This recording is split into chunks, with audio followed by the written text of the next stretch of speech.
Hello, and welcome to my channel. My name's Savannah, and you're watching Nerdy Cat 96.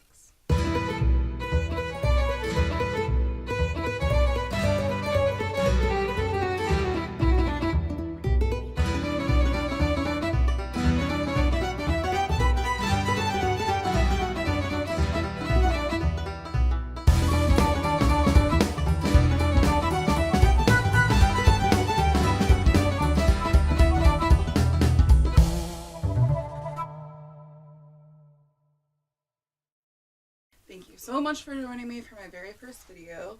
So since we are complete strangers, I figured I ought to introduce myself and my channel and the type of content that I plan to put on here. So I am 22 years old. I'm a college student right now.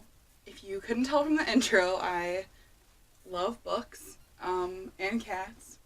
My cats, anyway. I'm a very avid reader, but I'm also an aspiring author. So I'm about 100 pages in to a fantasy, my first draft of a fantasy series that I am planning to write. And I love absorbing stories and telling stories, so I'm really hoping that I can kind of make that my life. So if you like to read and write also, then I hope that you will love my channel. I had originally planned to feature one of my cats in every single one of my videos, but in creating the intro, I realized very quickly that cats are not the greatest co-hosts of videos. So as a way to introduce myself and to hopefully endear myself to you, the audience, I thought that I would go through every genre that I will possibly be talking about on this channel at any point in time and tell you my favorite book from that genre. Also, I decided to pick out one book from each genre that I'm planning to read in the month of August. We'll see how that goes. There's quite a few genres that I'm about to be discussing here. So first, I just wanted to briefly mention my absolute favorite book from my childhood, aside from Harry Potter, and that is Because of Winn-Dixie by Kate DiCamillo. It's about a girl, her mother had left her and her father when she was very little, and she doesn't remember that much about her mother, and she's kind of a loner. She doesn't really have many friends. Her dad is a pastor, but she finds the stray dog, and the stray dog just manages to put her in the right place in the right time to meet all these people who end up being very important in her life. So it was just a very, very heartwarming, wonderful story, and I've read it a bunch of times, and I own the movie and I've watched it a bunch of times. Next genre that I'm going to be talking about and reading is young adult contemporary. And my favorite book from that genre, and it came to me at a perfect time, was The Perks of Being a Wallflower by Stephen Chbosky.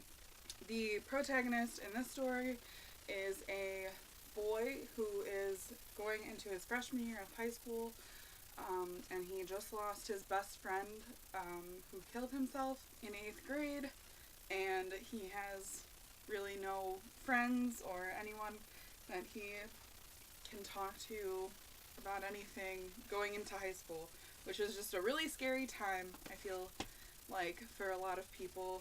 8th grade was definitely a terrible year for me personally, and I did not really have friends either going into high school, so this book resonated with me very deeply. And the book that I plan to read in the month of August is When Dimple Met Rishi by Sandhya Menon.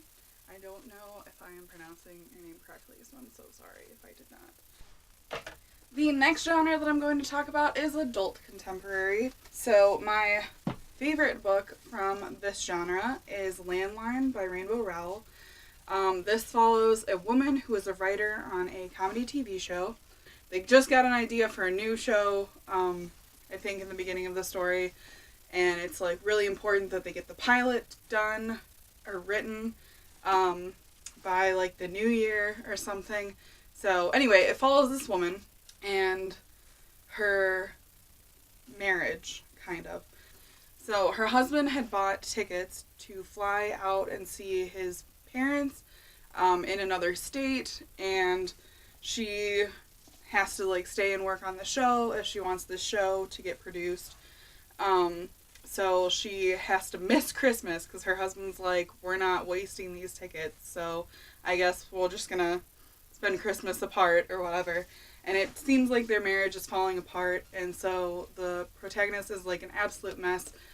She stays at her mom's house for Christmas, and she stays in her old room where she had this yellow landline, and obviously things were not going so smoothly with her husband, so she tries to call him, and she reaches his house back when they were still dating, before they were married and had kids.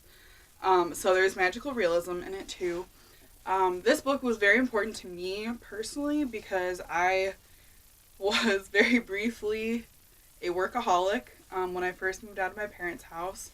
I did not go to college right away. I got a bunch of jobs at once, and then I ended up accepting a management position, and I was working 50 hours a week, and then I wanted to go back to school, so I was also going to school 10 hours a week, and it was just really stressful, and my work schedule was the opposite of my husband's, so we like never saw each other, and my dad had offered to help me get through school, and I was like, no, I'm an adult, I'm gonna be independent, and I'm not gonna accept your help, blah blah blah. And Matt, my husband, was like, why don't you just accept the help from your dad? Like, I never get to see you, you're always really stressed out. It was honestly reading this book and watching the marriage problems that she was having because of her dedication, her over-dedication to her work, just really opened my eyes, and I decided that my family was more important to me than my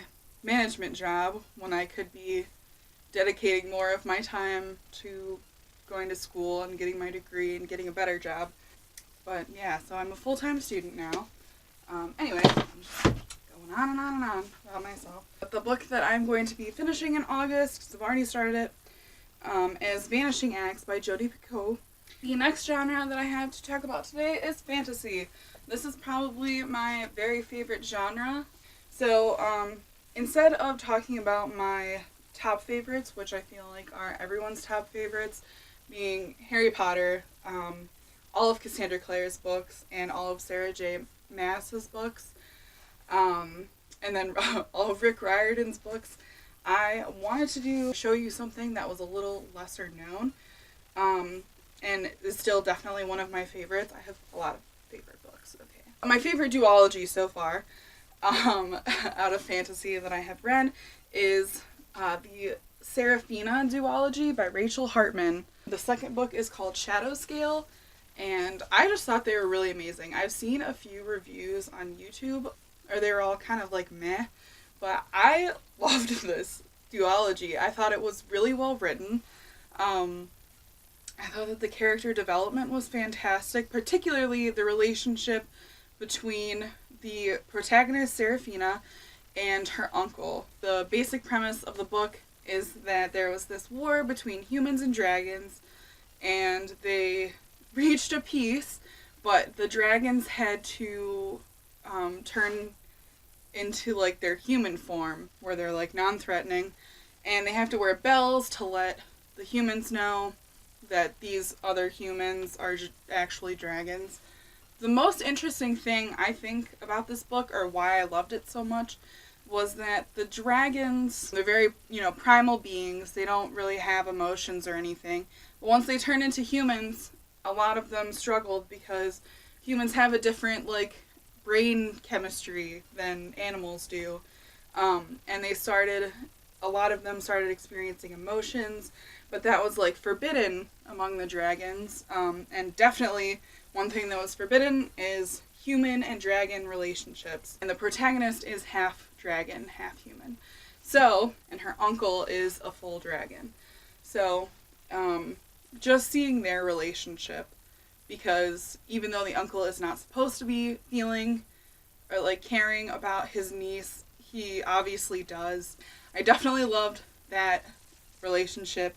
That was the most important one to me. There was a small romantic aspect, but I did not really care about it at all. I feel like maybe that's why a lot of people didn't love this series. The fantasy book that I'm going to be reading in August is Tempest and Slaughter by Tamara Pierce. The next genre on my list is science fiction. And my favorite science fiction series so far is the Unwind series by Neil Shusterman. Basically, there was a war between people who were pro-life and people who were pro-choice, and the solution that they came up with was that abortion was going to be illegal, but when a child reaches the age of 13, up to the age of 18, a parent can choose to have their child unwound, which means that every single part of them is donated to someone else who is in need of a body part or whatever. It's a very, very frightening concept, but I thought that it was written really well. It definitely opened up my mind on a lot of views that I thought that I was stuck on. And the book that I'm planning to read, due to the Darkest Minds movie release that's going to be happening very soon, I think in a couple of weeks, Through the Dark by Alexander Bracken, which is a book of novellas that kind of go along with the Darkest Mind trilogy. So I have read the full trilogy. I also want to get the new book, The Darkest Legacy, and I've heard that there's a storyline in this that is carried on in The Darkest Legacy. So the next genre that I'm going to cover in my video today is classics. We've all read at least a few classics. We've been forced to do it in school. But I was lucky enough to have read this one before we even started reading those like real adult serious classics in high school. And I read this book with my mom when I was in 3rd grade. And that book is To Kill a Mockingbird by Harper Lee. I feel like I really don't have to tell you the premise because it's a classic and I feel like most people know. But it definitely deals with racism in the 1960s. And I just love Atticus. He's like a great father. And he reminds me of my own father. A classic that I am planning to read in the month of August is actually a play. Who's Afraid of Virginia Woolf by Edward Albee. Alright, the next genre is historical fiction. And this book is called Moloka'i. It's by Alan Brennert. And it follows this girl. It starts when she's 7 years old. And she gets leprosy. And has to be taken away from her family. Put in this hospital. The only person that she knows who is there is her uncle, who also has leprosy, and they're eventually sailed off to the remote island of Moloka'i, and you get to see her grow up and everything. I don't want to spoil it, but it takes place over a very long period of time, and it was just really interesting to see the life of someone who had to go through such a horrible thing. It starts in the very late 1800s and goes through the 1900s. And so obviously modern medicine wasn't really a thing. They didn't really know what caused leprosy, and they definitely didn't have good treatments for it yet. Salt to the Sea by Ruta Sepetys that I'm planning to read in August. Alright, the next genre is mystery/thriller. Little Monsters by Kara Thomas. The story follows the main protagonist. She didn't really know her dad at all, but then things got really bad with between her and her mom because of her mom's boyfriends and stuff. So she ended up being placed in her dad's care, and she has a stepbrother and a half-sister. She has these 2 friends. One of the friends goes missing, and the story unfolds from there, but I don't want to say anything else. It was incredible.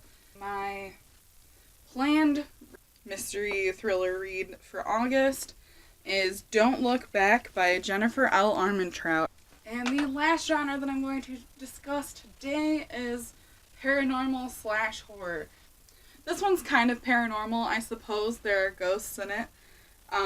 But my favorite from the whole dual category is Far, Far Away by Tom McNeill. This book was written incredibly well, and I did not expect it to go in the place that it went. I think Jacob Grimm is the ghost that is narrating the story. But it's just it was a very interesting point of view to read from a ghost who's just watching over Jeremy Johnson, which is the name of the protagonist in the story. And I don't want to say too much about it, just that the character was really into fairy tales, or the horror novel that I'm planning to read in the month of August is There's Someone Inside Your House by Stephanie Perkins. Well, that is all that I have for you today. Thank you so much for watching. If you enjoyed my content, please subscribe to my channel. Obviously, this is my first video. I will be making videos every Wednesday. Thank you so much for watching. The cats and I will hopefully see you next week. Goodbye!